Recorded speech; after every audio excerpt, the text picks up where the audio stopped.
So it's the next day. I'm doing this again because I'm trying to keep track of things right now. So I might just keep this one on my phone, or I might upload it. Yeah. I don't know why people are subscribed to me on YouTube. There's only a few of you. I hope you don't mind all the medical videos. I hope that there's no one who just like hates that and you can unsubscribe. Then I don't want to apologize. It's just the way my life has gone. And I started this channel as like a music channel kind of years ago. So I feel shit today kind of, but like I'm fine. It's just like, so I woke up with a really sore arm. I just can't sit up. It's just my neck's in pain and I just can't sit up. And you know, I'm not really having other significant symptoms other than pain and fatigue right now, but those are like pretty like severe right now, the pain and fatigue. Like I didn't check my Fitbit to see what it said about what good of sleep I got, but I think I slept. I think I'm still groggy. I've been drinking a bit of coffee. I'm working my way around coffee. I don't know if I'm supposed to be drinking it or not. It's like I go back and forth on it, and I've tried alternatives, and I reacted to one of the alternatives I tried. Anyway, long story that you don't need now. I wanted to do this right now because I've been doing this for the past 2 days, so this is the third day. So I do get a bit of hoarseness in my voice, and I wonder if that's weirdly related to my neck. I do smoke weed, though. It could be that. So today, I just want to say this is a shitty situation, to be honest, and I try to be strong, and I am so strong. You don't even know. I'm fucking strong. Just emotionally, and people see me break down and stuff, and or they see me having a hard time or struggling, and they think they pity me or stuff or something like that, and it's really just not constructive. Because that's the last thing I need. I just need understanding more than anything. And I don't even care if you understand. Like, just don't waste my time, basically. I don't have any time to spare to talk about, to explain all this for people who don't understand. So if you don't understand, you can just go away. That's fine.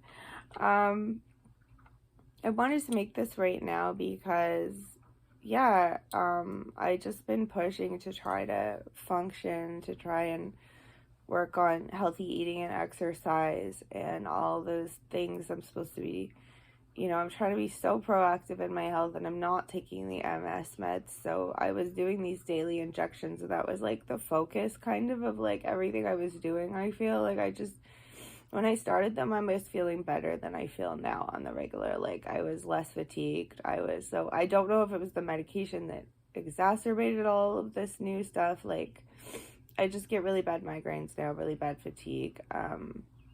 Can't sleep. Really can't sleep. Really hard time sleeping. And I think for the past like 3 days, I've slept better than I do sometimes, which really makes a difference. Like, 3 hours compared to 6 hours is like a huge difference. And you'd think someone like me that all I do is sleep, but I just can't. My brain won't let me, my body won't let me. I start to convulse. It's an involuntary movement. I can't do anything about it. I've had it for 10 years. I take sedatives. That's all they can do.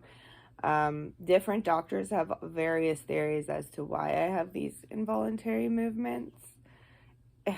I've gone to the ER with it before, and they thought it's a seizure, but then they quickly realize it's not, because I don't lose consciousness. And not that you need to lose consciousness with a seizure, but it's not an epileptic seizure. I've been tested for those.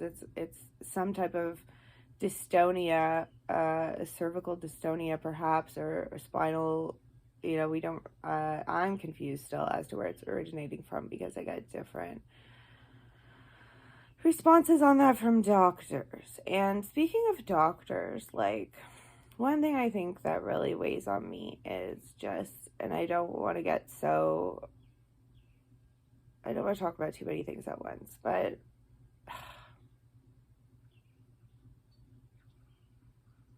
the diagnostic for criteria for EDS changed in 2017, and that you know, I wish it didn't affect me, because all my I have basically 3 diagnoses from 3 different geneticists confirming that I have hypermobile EDS. And it's like really hallmark typical.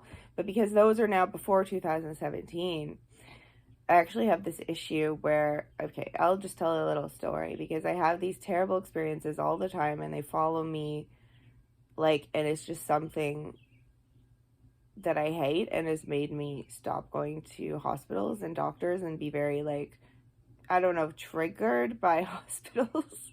Just hospitals, especially. Like, I hate them. Like, I have a visceral reaction. Just, my heart starts to pound just going near one. Just because so much bad stuff has happened. And at the hospital I was at in the US, though, I would have said I had a pretty good experience. But in Canada, I just haven't had good experiences at hospitals. What I'm getting at is, when I had the Bell's palsy, it was an atypical presentation. So what Bell's palsy is like one side of your face droops. But in my case, I didn't really have severe drooping. I had numbness, couldn't puff my cheeks, but it wasn't super, super evident. It actually never came back all the way. And, I don't even care about how that looks and how one side's different than the other now. It's really subtle. I don't care. What I care about is that I have this constant pins and needles in my tongue, like more than half of my tongue. So like the line is like somewhere toward this side. It's not in the middle. I don't really know why. So there's like a line down my tongue, it feels, and one half is all pins and needles all the time, but it's more than half.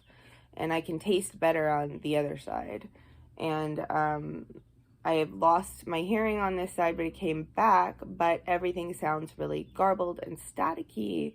And so this is the kind of Bell's palsy I had. So they thought maybe it was shingles in my facial nerve, which is called Ramsay-Hunt syndrome. So you can get Bell's palsy from that. Shingles, basically. So they thought maybe it was that, like, because of all the weird symptoms I had. And so I saw various different doctors, really bad balance issues with it.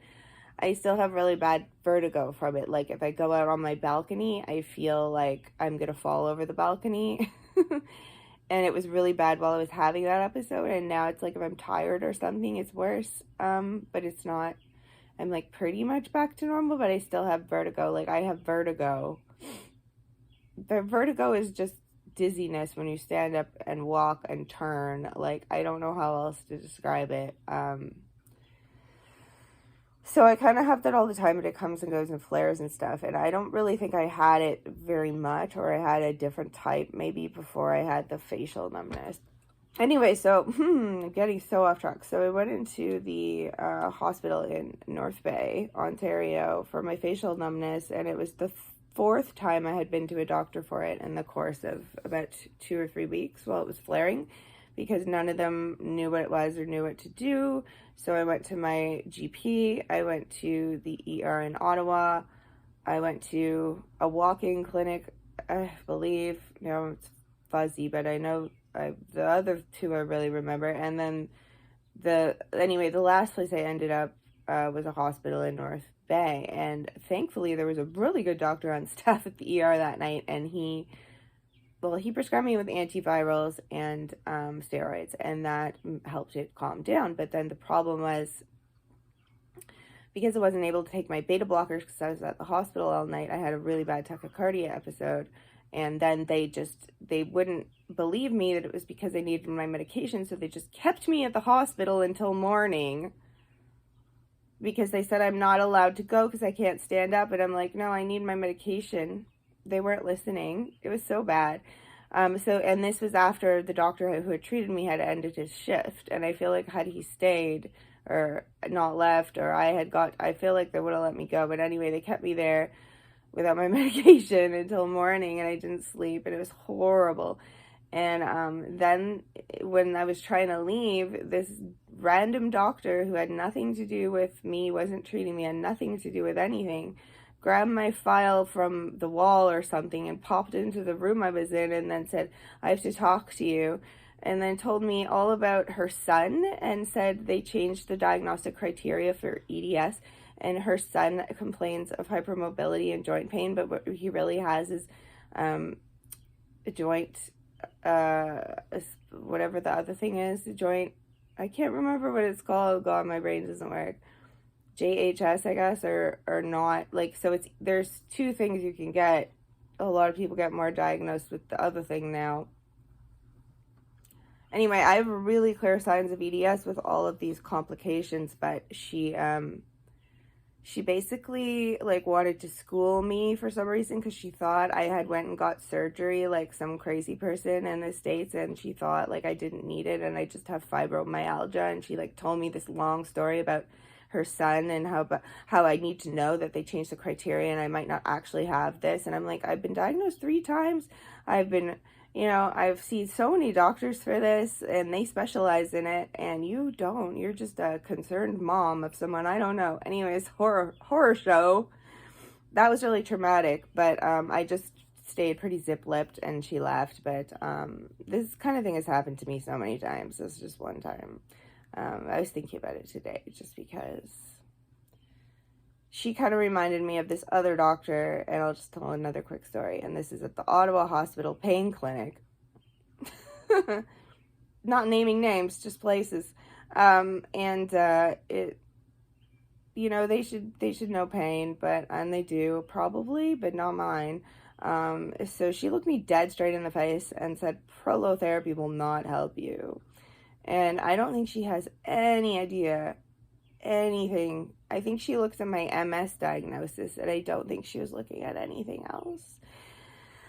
But it threw me off, and for a while I stopped looking into prolotherapy, and now I'm back looking into prolotherapy, thinking I need help strengthening the ligaments in my neck and shoulder perhaps, I'm not sure, because I don't want surgery, and I'm doing everything I can do otherwise. And I can't keep taking the MS meds. They're horrible. And what I was taking was like the first line. And sorry, people with MS who this helps and who've been on it for 20 years, awesome for you. It just isn't my answer. It isn't helpful. Not like there's answers out there at all, ever. But it's like, it just made everything worse for me. And it was like the first line of defense what they give you for MS. And I think at first I was taking it and thinking, oh, this is fine. And there were little side effects and stuff, or rather big side effects. And I would mention them to the doctor, the pharmacist. They'd just tell me to push through it, keep doing it. I feel like they were wrong. And now I feel like I was poisoned and I'm trying to like get it out of my body now. Because I feel like I've had this stuff in me for years. These unknown. It's just like, oh, this is a chain of proteins and peptides and it's a molecule. We don't really know why it works. It was invented because they were trying to stimulate MS in mice. They were trying to create MS in lab animals so they could treat it. And so then they just realized, oh, this substance we tried to use to make MS appear is like actually treating it. So, oh, that's a cool discovery. So then that's the medication, and they've been using it for a long time. It's a really old medication. It's only 30% effective. So, and then you're shooting yourself in the leg or the abdomen every day, and you get these welts, and yeah, I've got patches of hair missing. They tell me it's not from that, but I think there's something there, and really bad diarrhea. Sorry, but it's true. I think it really caused that, and it just made it so I could not sleep, and that has made my MS worse in turn, because when you have MS, you just need sleep. You need to not be stressed. So that's that. I'm in a lot of pain, so I'm gonna go, but I'll go back to those meditation things I was doing with the people, because I miss you guys. I don't know if any of you see this. Anyway, if you're watching, you know who you are, and that was important to me, so I'd like to go back. I just gotta work out some stuff first. I can't talk to anyone right now. I don't have the energy to talk. This is it, and I'm just venting. I need to talk to somebody, to talk to myself. Just talking to anyone else is just exhausting. But thanks for listening if you're listening. Bye.